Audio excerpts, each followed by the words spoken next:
ਇਹ ਦਿਖਾਣ ਨੂੰ ਕੁਝ ਹੋਰ ਤੇ ਕਰਨ ਨੂੰ ਕੁਝ ਹੋਰ ਨੇ। ਸਭ ਨੂੰ ਪਤਾ ਹੈ ਕਿ ਪੰਜਾਬ 'ਚ ਬੀਜੇਪੀ ਜਿੱਤ ਨਹੀਂ ਸਕਦੀ, ਸਰਕਾਰ ਨਹੀਂ ਬਣਾ ਸਕਦੀ, ਤਾਂ ਉਹਨਾਂ ਨੇ ਕੇਜਰੀਵਾਲ ਭੇਜ ਦਿੱਤਾ।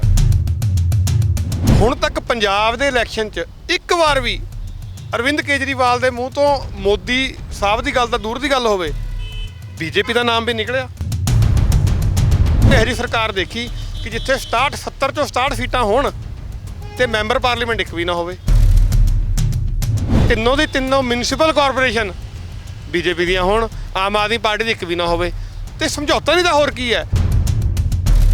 27 ਦੇ ਕਰੀਬ ਬੀਜੇਪੀ ਦੀ ਐਂਟਰੀਆਂ ਉੱਪਰਲੀਆਂ ਤੇ ਥੱਲੇ ਜਿਹੜੀਆਂ ਹੈਗੀਆਂ ਉਹ Aam Aadmi party. No doubt ਇਸ 'ਚ ਕਾਂਗਰਸ ਦੀ ਵੀ ਐਂਟਰੀ ਹੈਗੀ ਹੈ, ਇਸ 'ਚ ਇੱਕ ਅਕਾਲੀ ਦਲ ਨੂੰ ਵੀ ਗਈ ਹੋਈ ਹੈ ਇੱਕ ਜਿਹੜੀ 1 ਕਰੋੜ ਰੁਪਇਆ। ਪਰ ਇੱਕ ਛੋਟੀ ਜਿਹੀ ਸਰਕਾਰ, ਅੱਧੀ ਸਰਕਾਰ, ਉਹਨੂੰ 11 ਕਰੋੜ ਰੁਪਇਆ ਕਿਉਂ ਗਿਆ? ਏਅਰਪੋਰਟ ਦੀ ਪਾਰਕਿੰਗ ਜਿਹੜੀ ਹੈਗੀ ਹੈ ਉਹ 10 ਕਰੋੜ ਰੁਪਇਆ 1 ਸਾਲ ਵਾਸਤੇ ਕਾਰਪੋਰੇਟ ਕੰਪਨੀ ਨਾਲ ਮਿਲ ਕੇ ਪੋਲੀਟੀਕਲ ਪਾਰਟੀਆਂ ਨੂੰ ਦੇ ਰਹੀ ਹੈ। ਪੰਜਾਬ ਰੋਡਵੇ ਦੀ ਬੱਸ ਦਿੱਲੀ ਏਅਰਪੋਰਟ ਤੇ ਨਹੀਂ ਜਾਂਦੀ। 7 ਸਾਲ ਹੋ ਗਏ ਕੇਜਰੀਵਾਲ ਸਾਹਿਬ ਜਾਣ ਨਹੀਂ ਦੇ ਰਹੇ, ਅਲੱਗ-ਅਲੱਗ ਬਹਾਨੇ ਲਾਉਂਦੇ ਆ। ਇਹ ਪੋਲੀਟੀਕਲ ਪਾਰਟੀ ਨੇ ਅੱਜ ਤੱਕ ਕਿਸਾਨਾਂ ਨੂੰ ਬੀਜੇਪੀ ਦੀ ਬੀ ਟੀਮ ਨਹੀਂ ਕਿਹਾ। ਤਾਂ ਜੇ ਮੋਦੀ ਨਹੀਂ ਇਹਦੇ ਖਿਲਾਫ ਹੁੰਦਾ ਨਾ ਕੇਜਰੀਵਾਲ ਦੇ, ਤਾਂ ਹੁਣ ਤੱਕ ਇਹਦੀ ਪਾਰਟੀ ਦੀ ਮਾਨਤਾ ਰੱਦ ਹੋ ਚੁੱਕੀ ਹੁੰਦੀ, ਪਰ ਨਹੀਂ। ਵਿਜ਼ਨ ਪੰਜਾਬ ਟੀਵੀ ਦੇਖ ਰਹੇ ਹੋ ਤੁਸੀਂ ਤੇ ਮੈਂ ਕਰਨਵੀਰ ਸਿੰਘ। 20 ਤਰੀਕ ਜਿਵੇਂ ਜਿਵੇਂ ਨੇੜੇ ਆ ਰਹੀ ਹੈ ਤਿਵੇਂ ਸਿਆਸੀ ਸਰਗਰਮੀਆਂ ਤੇਜ਼ ਹੁੰਦੀਆਂ ਜਾ ਰਹੀਆਂ ਨੇ। ਗੱਲਾਂ ਮੁੱਦੇ ਦੀਆਂ ਤੋਂ ਪਰੇ ਹੋ ਕੇ ਕਈ ਵਾਰ ਸਿਆਸਤ ਇਲਜ਼ਾਮਾਂ ਦੀ ਰਾਜਨੀਤੀ ਤੇ ਆ ਜਾਂਦੀ ਹੈ। ਦੂਜੀਆਂ ਪਾਰਟੀਆਂ ਨੂੰ ਕਹਿੰਦੀਆਂ ਉਹ ਫਲਾਣੀ ਪਾਰਟੀ ਦੀ ਬੀ ਟੀਮ ਹੈ, ਉਹ ਫਲਾਣੀ ਪਾਰਟੀ ਦੀ ਸੀ ਟੀਮ ਹੈ। ਸੋ ਇਹੀ ਕੁਝ ਹੋ ਜਾਂਦਾ। ਕਿਹਾ ਜਾ ਰਿਹਾ ਕਿ ਕਿਸਾਨ ਮੋਰਚਾ ਬੀਜੇਪੀ ਨੂੰ ਜਿਤਾਉਣ ਦੇ ਲਈ ਖੜਾ ਹੋਇਆ ਤੇ ਆਮ ਆਦਮੀ ਪਾਰਟੀ ਇਲਜ਼ਾਮ ਲਾਉਂਦੀ ਹੈ। ਪਰ ਅੱਜ ਸੰਯੁਕਤ ਸਮਾਜ ਮੋਰਚੇ ਦੇ ਵੱਲੋਂ ਸਤਵੀਰ ਵਾਲੀਆ ਉਹਨਾਂ ਨੇ ਪ੍ਰੈਸ ਕਾਨਫਰੰਸ ਕੀਤੀ। ਉਹਦੇ ਵਿੱਚ ਕੇਜਰੀਵਾਲ ਨੂੰ ਛੋਟਾ ਨਰਿੰਦਰ ਮੋਦੀ ਆਖਿਆ ਉਹਨਾਂ ਨੇ ਕਿ ਅਸਲ ਦੇ ਵਿੱਚ ਜਿਹੜੀ ਆਮ ਆਦਮੀ ਪਾਰਟੀ ਹੈ ਉਹ ਭਾਜਪਾ ਦੀ ਬੀ ਟੀਮ ਹੈ। ਸੋ ਇਲਜ਼ਾਮ ਲਗਾਏ ਨੇ। ਕਿਉਂ ਇਲਜ਼ਾਮ ਲਗਾਏ ਨੇ, ਕਿਹਨਾਂ ਤੱਥਾਂ ਦੇ ਆਧਾਰ ਤੇ ਲਗਾਏ ਨੇ, ਉਹਦੇ ਬਾਰੇ ਗੱਲਬਾਤ ਕਰ ਲੈਂਦੇ ਹਾਂ। ਸਤਵੀਰ ਜੀ ਸਤਿ ਸ਼੍ਰੀ ਅਕਾਲ। ਸਤਿ ਸ਼੍ਰੀ ਅਕਾਲ ਜੀ, ਤੁਹਾਨੂੰ ਤਾਂ ਥੋੜੇ ਦਰਸ਼ਕਾਂ ਨੂੰ ਸਾਰਿਆਂ ਨੂੰ। ਅੱਜ ਤੁਸੀਂ ਕਿਹਾ ਕਿ ਕੇਜਰੀਵਾਲ ਆ ਜਿਹੜਾ ਛੋਟਾ ਮੋਦੀ ਹੈ ਤੇ ਕਾਫੀ ਜ਼ਿਆਦਾ ਫਾਈਲਾਂ ਵੀ ਤੁਸੀਂ ਚੱਕੀਆਂ ਹੋਈਆਂ ਨੇ, ਤਾਂ ਕਿਹਨਾਂ ਤੱਥਾਂ ਤੇ ਤੁਸੀਂ ਇਹ ਇਲਜ਼ਾਮ ਲਗਾ ਰਹੇ ਹੋ? ਦੇਖੋ, 2-3 ਚੀਜ਼ਾਂ ਬੜੀਆਂ ਕਲੀਅਰ ਹੈ। ਮੈਂ ਸਾਡੇ ਪੰਜਾਬ ਦੇ ਲੋਕਾਂ ਨੂੰ, ਭੋਲੇ ਭਾਲੇ ਲੋਕਾਂ ਨੂੰ ਮੈਂ ਕਹੂੰਗਾ, ਭੋਲੇ ਭਾਲੇ ਲੋਕਾਂ ਨੂੰ ਦੱਸ ਦੇਣਾ ਚਾਹੁੰਦਾ, ਜਿਹੜੇ ਕੁਝ ਲੋਕ ਇਹਨਾਂ ਦੇ ਝੰਡੇ ਚੱਕੀ ਫਿਰਦੇ ਆ, ਇਹ ਦਿਖਾਣ ਨੂੰ ਕੁਝ ਹੋਰ ਤੇ ਕਰਨ ਨੂੰ ਕੁਝ ਹੋਰ ਨੇ। ਸਭ ਨੂੰ ਪਤਾ ਹੈ ਕਿ ਪੰਜਾਬ 'ਚ ਬੀਜੇਪੀ ਜਿੱਤ ਨਹੀਂ ਸਕਦੀ, ਸਰਕਾਰ ਨਹੀਂ ਬਣਾ ਸਕਦੀ, ਤਾਂ ਉਹਨਾਂ ਨੇ ਕੇਜਰੀਵਾਲ ਭੇਜ ਦਿੱਤਾ। ਸਭ ਨੂੰ ਪਤਾ ਹੈ ਕਿ ਉੱਤਰਾਖੰਡ 'ਚ ਬੀਜੇਪੀ ਦੇ ਹਾਲਾਤ ਜਿਹੜੇ ਨੇ ਮਾੜੇ ਨੇ, ਤਾਂ ਉੱਥੇ ਉਹਨਾਂ ਨੇ ਕੇਜਰੀਵਾਲ ਨੂੰ ਵੀ ਨਾਲ ਭੇਜ ਦਿੱਤਾ। ਸਭ ਨੂੰ ਪਤਾ ਹੈ ਕਿ ਗੋਆ 'ਚ ਬੀਜੇਪੀ ਜਿਹੜੀ ਆ ਡਾਊਨ ਚੱਲ ਰਹੀ ਹੈ, ਤਾਂ ਉਹਨਾਂ ਨੇ ਕੇਜਰੀਵਾਲ ਭੇਜ ਦਿੱਤਾ। ਯੂਪੀ ਦੇ ਵਿੱਚ ਜੇ ਮੁੱਖ ਲੜਾਈ ਹੈਗੀ ਹੈ ਉਹ ਬੀਜੇਪੀ ਤੇ ਨਾਲ ਹੈਗੀ ਹੈ ਸਪਾ ਦੀ, ਸਮਾਜਵਾਦੀ ਪਾਰਟੀ ਦੀ, ਉੱਥੇ ਕੇਜਰੀਵਾਲ ਕਿਉਂ ਨਹੀਂ ਜਾਂਦਾ? ਇਲੈਕਸ਼ਨ ਤਾਂ ਉੱਥੇ ਲੜ ਰਹੇ ਨੇ, ਪਰ ਇੱਕ ਦੌਰਾ ਮੈਨੂੰ ਕੇਜਰੀਵਾਲ ਦਾ ਦਿਖਾ ਦਿਓ ਕਿ ਉੱਥੇ ਹੋਵੇ। ਨੰਬਰ 1। ਨੰਬਰ 2, ਹੁਣ ਤੱਕ ਪੰਜਾਬ ਦੇ ਇਲੈਕਸ਼ਨ 'ਚ ਇੱਕ ਵਾਰ ਵੀ ਅਰਵਿੰਦ ਕੇਜਰੀਵਾਲ ਦੇ ਮੂੰਹ ਤੋਂ ਮੋਦੀ ਸਾਹਿਬ ਦੀ ਗੱਲ ਤਾਂ ਦੂਰ ਦੀ ਗੱਲ ਹੋਵੇ, ਬੀਜੇਪੀ ਦਾ ਨਾਮ ਵੀ ਨਿਕਲਿਆ। ਬੀਜੇਪੀ ਦੇ ਖਿਲਾਫ ਕੋਈ ਇਲਜ਼ਾਮ ਵੀ ਲਾਇਆ ਉਹਨਾਂ ਨੇ। ਕਿਉਂ ਨਹੀਂ ਲਾਇਆ? ਕਿਉਂਕਿ ਇਹ ਛੋਟਾ ਮੋਦੀ ਹੈ। ਫਿਰ ਆ ਜਾਓ ਦਿੱਲੀ, ਤੁਸੀਂ ਲੈ ਲਓ, ਕੋਈ ਇਹੋ ਜਿਹਾ ਸਟੇਟ ਦੇਖਿਆ, ਕੋਈ ਇਹੋ ਜਿਹੀ ਸਰਕਾਰ ਦੇਖੀ ਕਿ ਜਿੱਥੇ 70 ਚੋਂ 67 ਸੀਟਾਂ ਹੋਣ ਤੇ ਮੈਂਬਰ ਪਾਰਲੀਮੈਂਟ ਇੱਕ ਵੀ ਨਾ ਹੋਵੇ, ਔਰ 5 ਦੀਆਂ ਰਾਘਵ ਚੱਡੇ ਦੀ ਜ਼ਮਾਨਤ ਜ਼ਬਤ ਹੋਈ ਸੀ, 5 ਦੀ ਜ਼ਮਾਨਤਾਂ ਜ਼ਬਤ ਹੋਈਆਂ ਹੋਣ। ਇਹ ਕਿਵੇਂ ਹੋ ਗਿਆ? 7 ਦੇ 7 ਐਮਪੀ ਬੀਜੇਪੀ ਦੇ ਕਿਉਂ ਹੋ ਗਏ? ਕਦੀ ਤੁਸੀਂ ਦੇਖਿਆ ਕਿ ਬੰਦਾ ਕਹਿੰਦਾ ਮੇਰਾ ਮੁਹੱਲਾ ਕਲੀਨਿਕ ਬਹੁਤ ਵਧੀਆ, ਮੇਰਾ ਹੈਲਥ ਸਿਸਟਮ ਬਹੁਤ ਵਧੀਆ, ਮੇਰੀ ਐਜੂਕੇਸ਼ਨ ਸਿਸਟਮ ਬਹੁਤ ਵਧੀਆ, ਪਰ ਤਿੰਨੋਂ ਦੀ ਤਿੰਨੋਂ ਮਿਊਨਿਸਪਲ ਕਾਰਪੋਰੇਸ਼ਨ ਬੀਜੇਪੀ ਦੀਆਂ ਹੋਣ, ਆਮ ਆਦਮੀ ਪਾਰਟੀ ਦੀ ਇੱਕ ਵੀ ਨਾ ਹੋਵੇ, ਤੇ ਸਮਝੌਤਾ ਨਹੀਂ ਤਾਂ ਹੋਰ ਕੀ ਹੈ? ਚੰਡੀਗੜ੍ਹ 'ਚ 3 ਮਹੀਨੇ ਪਹਿਲਾਂ ਆਏ, ਇਹਨਾਂ ਨੂੰ 14 ਸੀਟਾਂ ਲੋਕਾਂ ਨੇ ਦੇ ਦਿੱਤੀਆਂ ਆਮ ਆਦਮੀ ਪਾਰਟੀ ਨੂੰ। ਇਹਨਾਂ ਨੇ ਸਰਕਾਰ ਕਿਹਦੀ ਬਣਾਤੀ? ਬੀਜੇਪੀ ਦੀ। ਸੋ ਇਹ ਸਮਝੌਤਾ ਨਹੀਂ ਤਾਂ ਹੋਰ ਕਿਆ ਹੈ? ਜੇ ਚੰਡੀਗੜ੍ਹ 3 ਮਹੀਨਿਆਂ ਦੇ 14 ਸੀਟਾਂ ਦੇ ਸਕਦਾ ਹੈ, ਤਾਂ ਦਿੱਲੀ ਮਾਡਲ ਦੇ 7 ਸਾਲਾਂ 'ਚ ਇਹਨਾਂ ਨੂੰ ਐਮਸੀਡੀ 'ਚ ਹੁਣ ਤੱਕ ਜਗ੍ਹਾ, ਮੰਜਾ ਡਾਹਣ ਨੂੰ ਕਿਉਂ ਜਗ੍ਹਾ ਨਹੀਂ ਬਣੀ ਹੈਗੀ? ਤਾਂ ਗੱਲ ਇਹੀ ਹੈ ਕਿਉਂਕਿ ਆਪਸੀ ਸਮਝੌਤਾ ਇਹ। ਪੰਜਾਬ ਦੇ ਸੰਬੰਧ ਦੇ ਵਿੱਚ ਤੁਸੀਂ ਕਿਹਾ ਵੀ ਫੰਡਿੰਗ ਵਾਲੇ ਇਸ਼ੂ ਤੁਸੀਂ ਚੱਕੇ ਨੇ, ਆਰਟੀਆਂ ਪਾਈਆਂ ਹੋਈਆਂ ਨੇ, ਉਹਦੇ ਵਿੱਚ ਭਾਵੇਂ ਅੰਮ੍ਰਿਤਸਰ ਕਹਿ ਦੀ ਏਅਰਪੋਰਟ ਤੇ ਬੱਸਾਂ ਦੀ ਗੱਲ ਹੋਵੇ, ਭਾਵੇਂ ਪੰਕਜ ਗੁਪਤਾ ਦੀ ਗੱਲ ਹੋਵੇ, ਉਹਨਾਂ ਦੇ ਤੁਸੀਂ ਐਲੀਗੇਸ਼ਨ ਲਾਏ ਨੇ, ਕਿਉਂਕਿ ਸੁਖਪਾਲ ਸਿੰਘ ਖਹਿਰਾ ਦੇ ਕੇਸ ਨੂੰ ਵੀ ਤੁਸੀਂ ਦੇਖ ਰਹੇ ਹੋ। ਇਹ ਜਿਹੜੇ ਇਲਜ਼ਾਮ ਨੇ ਤੇ ਜਿਹੜਾ ਫੰਡਿੰਗ ਆ, ਇਹਨੂੰ ਤੁਸੀਂ ਕਿਵੇਂ ਪੇਸ਼ ਕਰਦੇ ਹੋ? ਦੇਖੋ, ਮੇਰੇ ਕੋਲ ਇੱਕ ਡਾਟਾ ਆਇਆ, ਉਸ ਡਾਟਾ 'ਚ 22,169 ਐਂਟਰੀਆਂ ਜਿਹੜੀਆਂ ਆਈਆਂ ਉਹ ਆਮ ਆਦਮੀ ਪਾਰਟੀ ਦੀ ਫੰਡਿੰਗ ਦੀਆਂ ਆਈਆਂ। ਇਹ ਤਾਂ ਡਿਸਪਲੇ ਕਰਦੇ ਨਹੀਂ, ਇਹ ਤਾਂ 10 ਦਿਨ ਡਿਸਕਲੋਜ਼ ਨਹੀਂ ਕਰਦੇ ਹੈਗੇ, ਪਤਾ ਨਹੀਂ ਕਿਉਂ ਡਰਦੇ ਆ। ਉਸ 'ਚ ਮੈਕਸਿਮਮ ਐਂਟਰੀਆਂ ਫੋਰਨ ਫੰਡਿੰਗ ਦੇ ਵੀ ਸੀਗੀਆਂ। ਹੈਰਤ ਅੰਗੇਜ਼ ਦੀ ਗੱਲ ਹੈ ਕਿ ਉਹ ਐਂਟਰੀਆਂ ਜਦੋਂ ਸ਼ੁਰੂ ਹੁੰਦੀਆਂ, ਪਹਿਲੇ ਪੇਜ ਦੀਆਂ 32 ਐਂਟਰੀਆਂ ਜਿਹੜੀਆਂ ਉਹ ਇਲੈਕਟ੍ਰੋਨਿਕ ਟਰਸਟ ਦੀਆਂ ਹੁੰਦੀਆਂ।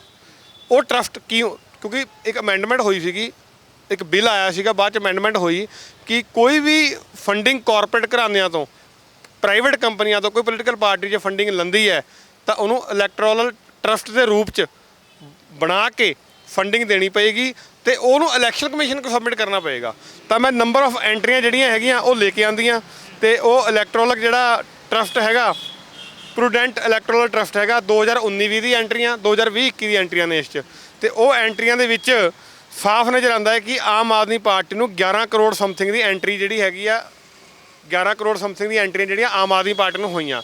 ਇਹ ਉਹੀ ਕਾਰਪੋਰੇਟ ਘਰਾਣੇ ਨੇ ਜਿਨ੍ਹਾਂ ਨੇ ਕਾਲੇ ਕਾਨੂੰਨ ਪਾਸ ਕਰਵਾਏ, ਇਹ ਉਹੀ ਕਾਰਪੋਰੇਟ ਘਰਾਣੇ ਜਿਹੜੇ ਪੰਜਾਬ ਦੀ ਬੱਸਾਂ ਨੂੰ ਦਿੱਲੀ 'ਚ ਨਹੀਂ ਜਾਣ ਦਿੰਦੇ। ਇਹਦੇ ਵਿੱਚ ਭਾਰਤੀ ਜਨਤਾ ਪਾਰਟੀ ਵਾਲੀਆਂ ਤੁਸੀਂ ਇਹ ਹਾਈਲਾਈਟ ਜ਼ਿਆਦਾ ਕੀਤੀਆਂ ਹੋਈਆਂ ਨੇ। ਇਹਦਾ ਮੈਂ ਉਹੀ ਕਹਿੰਦਾ ਨਾ, ਵੱਡੇ ਮੋਦੀ ਛੋਟੇ ਮੋਦੀ ਇਕੱਠਾ ਕਰਦੇ ਨਾ ਉਹਨਾਂ ਨੂੰ। ਇਹ ਵੱਡੇ ਮੋਦੀ ਸਾਹਿਬ ਦੀ ਐਂਟਰੀਆਂ ਨੇ ਤੇ ਇਹ ਮੇਰੇ ਖਿਆਲ ਹੋਣੀਆਂ ਇਹ 27 ਦੇ ਕਰੀਬ ਬੀਜੇਪੀ ਦੀ ਐਂਟਰੀਆਂ ਉੱਪਰਲੀਆਂ ਤੇ ਥੱਲੇ ਜਿਹੜੀਆਂ ਹੈਗੀਆਂ ਉਹ Aam Aadmi party. No doubt ਇਸ 'ਚ ਕਾਂਗਰਸ ਦੀ ਵੀ ਐਂਟਰੀ ਹੈਗੀ ਹੈ, ਇਸ 'ਚ ਇੱਕ ਅਕਾਲੀ ਦਲ ਨੂੰ ਵੀ ਗਈ ਹੋਈ ਹੈ ਇੱਕ ਜਿਹੜੀ 1 ਕਰੋੜ ਰੁਪਇਆ। ਪਰ ਇੱਕ ਛੋਟੀ ਜਿਹੀ ਸਰਕਾਰ, ਅੱਧੀ ਸਰਕਾਰ, ਉਹਨੂੰ 11 ਕਰੋੜ ਰੁਪਇਆ ਕਿਉਂ ਗਿਆ? ਕਿਉਂਕਿ ਇਹਦੇ ਵਿੱਚ 29 ਕਰੋੜ ਰੁਪਈਆ ਜਿਹੜੀ ਦਿੱਲੀ IGI 에ਅਰਪੋਰਟ ਹੈ ਉਹਦੇ ਰਿਲੇਟਿਡ ਕੋਈ ਲੌਜਿਸਟਿਕ ਵਾਲਾ ਹੋ ਗਿਆ, ਕੋਈ ਪਾਰਕਿੰਗ ਸਰਵਿਸ ਦੇ ਰਿਹਾ, ਉਹਦੇ ਰਿਲੇਟਿਡ ਜੋ ਸਰਵਿਸਿਜ਼ ਪ੍ਰੋਵਾਈਡਰ ਹੈਗੇ ਨੇ, ਤੇ 29 ਕਰੋੜ ਰੁਪਇਆ ਇਹਨਾਂ 'ਚ ਉਹ ਕੰਪਨੀਆਂ ਦਾ ਹੈ ਤੇ 10 ਕਰੋੜ ਰੁਪਇਆ ਇਕੱਲਾ ਪਾਰਕਿੰਗ। ਹੁਣ ਤੁਸੀਂ ਦੇਖੋ ਦਿੱਲੀ 에ਅਰਪੋਰਟ ਦੀ ਪਾਰਕਿੰਗ ਜਿਹੜੀ ਹੈਗੀ ਹੈ ਉਹ 10 ਕਰੋੜ ਰੁਪਇਆ 1 ਸਾਲ ਵਾਸਤੇ ਕਾਰਪੋਰੇਟ ਕੰਪਨੀਆਂ ਨਾਲ ਮਿਲ ਕੇ ਪੋਲੀਟੀਕਲ ਪਾਰਟੀਆਂ ਨੂੰ ਦੇ ਰਹੀ ਹੈ। ਔਰ ਸਾਡੀ ਬੱਸ ਪੰਜਾਬ ਦੀ ਕਿਉਂ ਨਹੀਂ ਜਾ ਰਹੀ, ਦਿੱਲੀ ਇਹ ਸਾਬਿਤ ਕਰਦੀ ਹੈ। ਏਅਰਪੋਰਟ ਜਿਹੜੀ ਅਥਾਰਟੀ ਉਹ ਵੱਖਰੀ ਹੈ ਦਿੱਲੀ ਗਵਰਨਮੈਂਟ ਦੇ ਉੱਤੋਂ, ਤਾਂ ਕੀ ਇਹ ਇਲਜ਼ਾਮ ਦਿੱਲੀ ਸਰਕਾਰ ਤੇ ਲਾਉਣਾ ਜਾਇਜ਼ ਆ? ਕਿਉਂਕਿ ਏਅਰਪੋਰਟ ਦੇ ਅੰਦਰ ਜਿਹੜੀ ਐਂਟਰੀ ਹੋਣੀ ਆ ਉਹਦੇ ਲਈ ਅੱਡ ਟੈਂਡਰ ਪਾਸ ਕੀਤੇ ਜਾਂਦੇ ਨੇ, ਸਾਰਾ ਕੁਝ ਅਲੱਗ ਆ, ਤਾਂ ਉਹਨੂੰ ਜੋੜ ਕੇ ਦੇਖਣਾ ਇਹ ਕਿਤੇ ਨਾ ਕਿਤੇ ਉਲਟ ਨਹੀਂ ਪੈ ਰਿਹਾ? ਨਹੀਂ ਦੇਖੋ, ਜਿਹੜੀ ਦਿੱਲੀ ਟਰਾਂਸਪੋਰਟ ਅਥਾਰਟੀ ਨਾ DTC ਹੈ ਜਿਹੜੀ, ਉਹ ਕਾਰਪੋਰੇਸ਼ਨ ਜਿਹੜੀ ਹੈਗੀ ਆ ਉਹ ਦਿੱਲੀ ਸਰਕਾਰ ਦੇ ਅੰਡਰ ਹੈ ਤੇ ਉੱਥੇ ਬੱਸਾਂ ਜਾਣੀਆਂ ਜਿਹੜੀਆਂ ਹੈਗੀਆਂ, ਹੋਰ ਸਭ ਕੁਝ ਕਰਨਾ ਹੈਗਾ, ਉਹ ਸਾਰਾ ਇੰਤਜ਼ਾਮ, ਉਹਨਾਂ ਨੂੰ ਪਰਮਿਟ ਦੇਣੇ, ਉਹਨਾਂ ਨੇ ਕਿਹੜੇ ਰੂਟ ਤੇ ਜਾਣਾ ਕਿਹੜੇ ਤੇ ਨਹੀਂ ਜਾਣਾ, ਇਹ ਦਿੱਲੀ ਸਰਕਾਰ ਦੇ ਅੰਦਰ ਹੈ। ਜਦ IGI 에ਅਰਪੋਰਟ ਦੀ ਪਾਰਕਿੰਗ ਸਰਵਿਸ ਜਿਹੜੀ ਹੈਗੀ ਆ ਉਹ ਪ੍ਰਾਈਵੇਟ ਹੈ, ਕੰਪਨੀ ਆ, ਉਹ ਲੌਜਿਸਟਿਕ ਕੰਪਨੀਆਂ ਹੈਗੀਆਂ ਜਿਹੜੀਆਂ ਉੱਥੇ ਮਾਲ ਸਪਲਾਈ ਕਰਦੀਆਂ, ਪ੍ਰਾਈਵੇਟ ਨੇ। ਜਿਹੜੀ ਦਿੱਲੀ IGI 에ਅਰਪੋਰਟ ਅਥਾਰਟੀ ਉਹ ਸਰਕਾਰੀ ਹੈ, ਪਰ ਉਹਦੇ ਨਾਲ ਰਿਲੇਟਿਡ ਕੰਪਨੀਆਂ ਵੀ ਤਾਂ ਹੈ ਨਾ, ਤਾਂ ਉਹ ਜਿਹੜੀਆਂ ਉਹ ਤਾਂ ਗੈਰ ਸਰਕਾਰੀ ਨੇ। ਉਹਨਾਂ ਦਾ 29 ਕਰੋੜ ਰੁਪਇਆ ਇਹ ਟਰਸਟ ਨੂੰ ਦੇ ਕੇ, ਔਰ ਉਹ 29 ਕਰੋੜ ਰੁਪਇਆ ਪੋਲੀਟੀਕਲ ਪਾਰਟੀਆਂ ਨੂੰ ਦੇਣ ਦਾ ਮਤਲਬ ਕੀ ਹੈ? ਇਹਦਾ ਮਤਲਬ ਬੈਨੀਫਿਟ ਲੈਣਾ ਹੈ। ਔਰ ਜਿਸ 'ਚੋਂ 10 ਕਰੋੜ ਸਿਰਫ ਪਾਰਕਿੰਗ ਦਾ ਹੈ। ਤਾਂ ਹੀ ਦਿੱਲੀ 에ਅਰਪੋਰਟ ਤੇ ਬੱਸ ਪਾਰਕਿੰਗ ਤੱਕ ਨਹੀਂ ਜਾਂਦੀ, ਉਹ ਤੋਂ ਪਹਿਲਾਂ ਰੁਕ ਜਾਂਦੀ ਹੈ, ਉੱਥੋਂ ਸ਼ਟਲ ਚੱਲਦੀ ਹੈ। ਦੂਜੀ ਗੱਲ, ਪੰਜਾਬ ਰੋਡਵੇ ਦੀ ਬੱਸ ਦਿੱਲੀ 에ਅਰਪੋਰਟ ਤੇ ਨਹੀਂ ਜਾਂਦੀ। 7 ਸਾਲ ਹੋ ਗਏ ਕੇਜਰੀਵਾਲ ਸਾਹਿਬ ਜਾਣ ਨਹੀਂ ਦੇ ਰਹੇ, ਅਲੱਗ-ਅਲੱਗ ਬਹਾਨੇ ਲਾਉਂਦੇ ਆ। ਇਹ 10 ਕਰੋੜ ਦੀ ਪਾਰਕਿੰਗ ਦੀ ਐਂਟਰੀ ਆ, 29 ਕਰੋੜ ਦੀ ਦਿੱਲੀ 에ਅਰਪੋਰਟ ਦੇ ਰਿਲੇਟਿਡ ਕੰਪਨੀਆਂ ਦੀ ਐਂਟਰੀ ਦੱਸਦੀ ਹੈ ਕਿ ਪ੍ਰਾਈਵੇਟ ਬੱਸਾਂ ਜਿਹੜੀਆਂ ਪੰਜਾਬ ਤੋਂ ਚੱਲਦੀਆਂ ਨੇ ਉਹ ਕਾਲਾ ਧਨ, ਬਲੈਕ ਮਨੀ, ਕਰਪਸ਼ਨ ਦਾ ਪੈਸਾ ਅਰਵਿੰਦ ਕੇਜਰੀਵਾਲ ਦੀ ਝੋਲੀ 'ਚ ਕਿੰਨਾ ਕੁ ਪਾਉਂਦੇ ਆ ਕਿ ਇਹ ਦਿੱਲੀ ਸਰਕਾਰ ਜਿਹੜੀ ਸਾਡੀ ਪੰਜਾਬ ਰੋਡਵੇਜ਼ ਦੀ ਬੱਸ ਨੂੰ ਕਿਉਂ ਨਹੀਂ ਜਾਣ ਦਿੰਦੀ। ਪਹਿਲਾਂ ਸੰਯੁਕਤ ਸਮਾਜ ਮੋਰਚੇ ਕੋਲ ਇਹੀ ਮੁੱਦੇ ਹੁੰਦੇ ਸੀ, ਅਸੀਂ ਆਹ ਕੰਮ ਕਰਾਂਗੇ, ਆਹ ਵਿਕਾਸ ਦੀ ਗੱਲ, ਪਰ ਇਸ ਵਕਤ ਜਿਹੜੀ ਦੂਜੀਆਂ ਪਾਰਟੀਆਂ ਕਰੀ ਵੀ ਇਲਜ਼ਾਮ ਇੱਕ ਦੂਜੇ ਤੇ ਲਾਉਣੇ ਉਹਨਾਂ ਦੇ ਕੰਮਾਂ ਨੂੰ ਲੈ ਕੇ, ਤਾਂ ਕਿਉਂ ਜ਼ਰੂਰੀ ਹੋ ਗਿਆ ਇਹ ਚੀਜ਼ਾਂ ਕੱਢ ਕੇ ਲੈ ਕੇ ਆਉਣੀਆਂ? ਨਹੀਂ, ਇਹ ਮੈਂ ਇਲਜ਼ਾਮਬਾਜ਼ੀ ਇਸ ਕਰਕੇ ਨਹੀਂ ਲਾ ਰਿਹਾ ਵੀ ਲੈ ਵੀ ਰਵਾਇਤੀ ਪਾਰਟੀਆਂ ਕਰਦੀਆਂ ਹੋਰ ਕਰਦੀਆਂ, ਕਿਉਂਕਿ ਪਹਿਲਾਂ ਸਾਡੇ ਤੇ ਹਮਲਾ ਹੋਇਆ। ਆਮ ਆਦਮੀ ਪਾਰਟੀ ਨੇ ਸਭ ਤੋਂ ਪਹਿਲਾਂ, ਹੋਰ ਕਿਸੇ ਪੋਲੀਟੀਕਲ ਪਾਰਟੀ ਨੇ ਅੱਜ ਤੱਕ ਕਿਸਾਨਾਂ ਨੂੰ BJP ਦੀ B ਟੀਮ ਨਹੀਂ ਕਿਹਾ। ਆਮ ਆਦਮੀ ਪਾਰਟੀ, ਕੇਂਦਰ ਸਰਕਾਰ ਸਾਨੂੰ ਅੱਤਵਾਦੀ ਵੱਖਵਾਦੀ ਕਹਿੰਦੀ ਰਹੀ ਜਾਂ ਬਾਰਡਰਾਂ ਤੇ ਬੈਠੇ ਸੀਗੇ। ਜਦੋਂ ਬਾਰਡਰਾਂ ਦੇ ਪੰਜਾਬ ਆ ਗਏ, ਉਹੀ BJP ਦੇ ਇਸ਼ਾਰੇ ਤੇ ਹੁਣ ਛੋਟਾ ਮੋਦੀ ਕੇਜਰੀਵਾਲ ਸਾਨੂੰ BJP ਦੀ B ਟੀਮ ਕਹਿਣ ਲੱਗ ਗਿਆ। ਯਾਰ 733 ਸ਼ਹੀਦੀਆਂ ਹੋਈਆਂ ਸਾਡੇ 'ਚੋਂ, 1.5 ਸਾਲ ਉੱਥੇ ਬੈਠੇ ਰਹੇ ਅਸੀਂ, ਆਪਣੇ ਘਰ-ਬਾਰ ਛੱਡ ਕੇ, ਆਪਣੇ ਕੰਮ ਛੱਡ ਕੇ ਬੈਠੇ ਰਹੇ ਹਾਂ। ਅਸੀਂ BJP ਦੀ B ਟੀਮ ਹੋ ਗਏ, ਜਿਹੜੀ BJP ਖਿਲਾਫ ਲੜਦੇ ਰਹੇ ਤੇ ਉਹ BJP ਦੀ B ਟੀਮ ਹੋ ਗਏ, ਤਾਂ ਸਾਡਾ ਜਵਾਬ ਦੇਣਾ ਬਣਦਾ ਸੀਗਾ ਕਿ BJP ਦੀ B ਟੀਮ ਅਸੀਂ ਨਹੀਂ ਹੈ। ਇਹ ਵੱਡਾ ਮੋਦੀ ਔਰ ਛੋਟਾ ਮੋਦੀ ਜਿਹੜਾ BJP ਔਰ ਆਮ ਆਦਮੀ ਪਾਰਟੀ ਇਕੱਠੇ ਰਲ ਕੇ ਖੇਡ ਰਹੇ ਨੇ। ਕੇਜਰੀਵਾਲ ਜਿਵੇਂ ਓਵੈਸੀ ਰੱਖਿਆ ਹੈ ਮੋਦੀ ਨੇ, ਉਵੇਂ ਕੇਜਰੀਵਾਲ ਰੱਖਿਆ ਹੋਇਆ। ਇਹ ਸਾਰਾ ਅੰਕੜੇ ਤਾਂ ਤੁਸੀਂ ਲੋਕਾਂ ਦੀ ਕਚਹਿਰੀ 'ਚ ਤਾਂ ਲੈ ਆਏ ਹੋ, ਇਹਨਾਂ ਡਾਟਾ ਕੱਢ ਕੇ, ਜਿਹਦੇ ਤੇ ਤੁਸੀਂ ਸ਼ਰੇਆਮ ਇਲਜ਼ਾਮ ਲਗਾ ਰਹੇ ਹੋ ਆਮ ਆਦਮੀ ਪਾਰਟੀ ਦੇ ਉੱਤੇ ਵੀ ਉਹ ਝੂਠ ਬੋਲ ਰਹੀ ਹੈ, BJP ਨਾਲ ਰਲੀ ਹੋਈ ਹੈ। ਤਾਂ ਕੀ ਇਹ ਜਿਹੜਾ ਤੁਸੀਂ ਡਾਟਾ ਅੰਕੜੇ ਲੈ ਕੇ ਆਏ, ਇਹਦੇ ਨਾਲ ਕੋਈ ਕਾਨੂੰਨੀ ਕਾਰਵਾਈ ਵੀ ਹੋ ਸਕਦੀ ਹੈ? ਤੇ ਕੋਈ ਕਰ ਸਕਦੇ ਹੋ ਇਸ ਸੰਬੰਧ ਦੇ ਵਿੱਚ? ਦੇਖੋ, ਦੋ ਚੀਜ਼ਾਂ ਨੇ। ਜਦੋਂ ED ਨੇ ਪੰਕਜ ਗੁਪਤਾ ਨੂੰ ਸਵਾਲ ਪੁੱਛਿਆ USA ਫੰਡਿੰਗ ਨੂੰ ਲੈ ਕੇ, ਉਹ ਸਾਫ਼ ਮੁੱਕਰ ਗਿਆ ਕਿ ਸਾਡੀ USA ਤੋਂ ਕੋਈ ਫੰਡਿੰਗ ਨਹੀਂ ਹੋਈ, ਜਦ ਕਿ ਅਸੀਂ ਖਹਿਰਾ ਸਾਹਿਬ ਵਾਲੇ ਕੇਸ 'ਚ ਸਬੂਤ ਵੀ ਰੱਖੇ। ਪਰ ਈਡੀ ਮੁੱਕਰ ਗਈ। ਈਡੀ ਨੇ ਉਹਨੂੰ ਸਵਾਲ ਪੁੱਛਿਆ, ਛੱਡਤਿਆ। ਹੁਣ ਤਾਂ ਅਸੀਂ ਪ੍ਰੂਫ ਵੀ ਦੇਤਿਆ ਵੀ ਐਂਟਰੀਆਂ ਸਾਡੇ ਕੋਲ ਸ਼ੀਟ ਹੈਗੀ ਹੈ। ਇਸ 'ਚ 2-3 ਸਾਡੇ ਭਰਾ ਜਿਹੜੇ NRI ਨੇ, ਫੋਰਨ ਸਿਟੀਜ਼ਨ ਵੀ ਨੇ। ਤੋ ਇੱਕ ਤਾਂ ਉਹ ਕੇਸ 'ਚ ਵੀ ਅਸੀਂ ਬਾਕੀ ਜਿਹੜੇ ਹੋਰ ਵੱਧ ਸਬੂਤ ਮਿਲੇ ਆ ਉਹ ਦਿਖਾਵਾਂਗੇ। ਦੂਜਾ ਅੱਜ ਵੀ ਪੰਕਜ ਗੁਪਤਾ USA 'ਚ ਮੇਲ ਕਰ ਰਿਹਾ ਕਿ ਸਾਨੂੰ ਫੋਰਨ ਫੰਡਿੰਗ ਕਰੋ, ਠੀਕ ਹੈ। ਤੇ ਹੁਣ ਮੋਦੀ ਸਾਹਿਬ ਅੰਨੇ ਕਿੰਨੇ ਕੁ ਮਿਹਰਬਾਨ ਹੈ ਕੇਜਰੀਵਾਲ ਤੇ, ਸਾਫ਼ ਨਜ਼ਰ ਆ ਰਿਹਾ ਹੈ। ਨਹੀਂ ਈਡੀ $1,19,000 ਦਾ ਹਿਸਾਬ ਲੈਂਦੀ, ਕੇਜਰੀਵਾਲ ਤੋਂ ਨਹੀਂ ਲਿੱਤਾ ਉਹਨਾਂ ਨੇ। ਦੂਜੀ ਗੱਲ ਅਸੀਂ ਇਹ ਕਹਿਣਾ ਚਾਹੁੰਦੇ ਹਾਂ ਕਿ ਵੀ ਜਿਹੜੀ ਫੋਰਨ ਫੰਡਿੰਗ ਇਹ ਹੋਈ ਹੈ, ਇਹ ਫੋਰਨ ਫੰਡਿੰਗ ਜਿਹੜੀ ਰਿਪਰੈਜ਼ੈਂਟੇਸ਼ਨ ਆਫ ਪੀਪਲ ਐਕਟ 1951 ਉਹਦੇ ਵਿੱਚ ਸੈਕਸ਼ਨ 29B ਕਹਿੰਦੀ ਹੈ ਜੇ ਫੋਰਨ ਫੰਡਿੰਗ ਪੋਲੀਟੀਕਲ ਪਾਰਟੀ ਲੈਂਦੀ ਹੈ ਤਾਂ ਉਹਦੀ ਪੋਲੀਟੀਕਲ ਪਾਰਟੀ ਦੀ ਮਾਨਤਾ ਰੱਦ ਹੋ ਜਾਏਗੀ।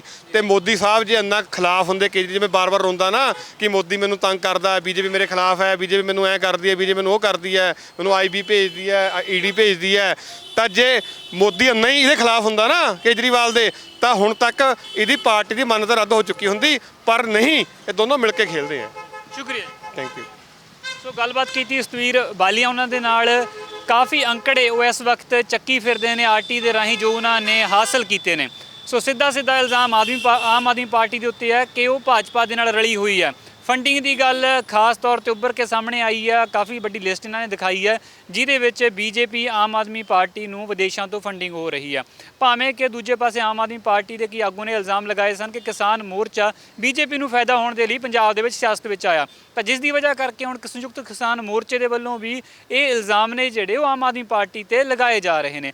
ਭਾਵੇਂ ਦਿੱਲੀ 에ਅਰਪੋਰਟ ਦੇ ਉੱਤੇ ਪੰਜਾਬ ਦੀਆਂ ਬੱਸਾਂ ਦੀ ਐਂਟਰੀ ਦੀ ਜੋ ਉੱਥੇ ਰੋਕ ਲੱਗੀ ਉਹਦੇ ਸੰਬੰਧ ਵਿੱਚ ਹੋਵੇ, ਕਿਉਂਕਿ ਰਾਜਾ ਵੜਿੰਗ ਕਾਫੀ ਚਿਰ ਤੋਂ ਇਸ ਨੂੰ ਲੈ ਕੇ ਰੌਲਾ ਪਾ ਰਹੇ ਸਨ। ਅਤੇ ਹੁਣ ਸੰਯੁਕਤ ਸਮਾਜ ਮੋਰਚੇ ਦੇ ਵੱਲੋਂ ਸਤਵੀਰ ਵਾਲੀਆ ਦੇ ਵੱਲੋਂ ਅੰਕੜੇ ਪੇਸ਼ ਕੀਤੇ ਗਏ ਨੇ ਕਿ ਪਾਰਕਿੰਗ ਜਿਹੜੀ ਉੱਥੇ ਕੀਤੀ ਹੈ ਉਹਨੂੰ ਕਰੋੜਾਂ ਦੀ ਫੰਡਿੰਗ ਹੋ ਰਹੀ ਹੈ। ਸੋ ਜਿਹੜੇ ਫੰਡਿੰਗ ਉਹਨਾਂ ਨੂੰ ਕਰਨਗੇ ਉਹਨਾਂ ਦੀਆਂ ਹੀ ਬੱਸਾਂ ਦਿੱਲੀ ਦੇ ਵਿੱਚ ਚੱਲਣਗੀਆਂ। ਸੋ ਸਿੱਧੇ ਤੌਰ ਉੱਤੇ ਅਰਵਿੰਦ ਕੇਜਰੀਵਾਲ ਹੀ ਜ਼ਿੰਮੇਵਾਰ ਨੇ ਜਿਸ ਦੀ ਵਜ੍ਹਾ ਕਰਕੇ ਪੰਜਾਬ ਦੀਆਂ ਬੱਸਾਂ ਦਿੱਲੀ 에ਅਰਪੋਰਟ ਤੇ ਨਹੀਂ ਜਾ ਸਕਦੀਆਂ। ਸੋ ਹੋਰ ਵੀ ਇਲਜ਼ਾਮ ਲਗਾਏ ਨੇ, ਪਰ ਹੁਣ ਲੋਕਾਂ ਦੀ ਕਚਹਿਰੀ ਦੇ ਵਿੱਚ ਤਾਂ ਇਹ ਸਬੂਤ ਆ ਚੁੱਕੇ ਨੇ। ਦੇਖਣਾ ਹੋਵੇਗਾ ਕਿ ਇਸ ਦੇ ਨਾਲ ਕੋਈ ਕਾਨੂੰਨੀ ਕਾਰਵਾਈ ਵੀ ਹੋ ਸਕਦੀ ਹੈ ਜਾਂ ਲੋਕ ਇਸ ਨੂੰ ਸਿਰਫ ਤੇ ਸਿਰਫ ਇੱਕ ਸਟੰਟ ਮੰਨ ਕੇ ਜਾਂ ਇਸ ਨੂੰ ਸੁਣ ਕੇ ਹੀ ਪਾਸੇ ਕਰ ਦਿੰਦੇ ਨੇ, ਜਾਂ ਇਸ ਦਾ ਅਸਰ ਲੋਕਾਂ ਦੀ ਕਚਹਿਰੀ 'ਚ ਵੋਟਾਂ ਤੇ ਵੀ ਜ਼ਰੂਰ ਹੋਵੇਗਾ। ਧੰਨਵਾਦ।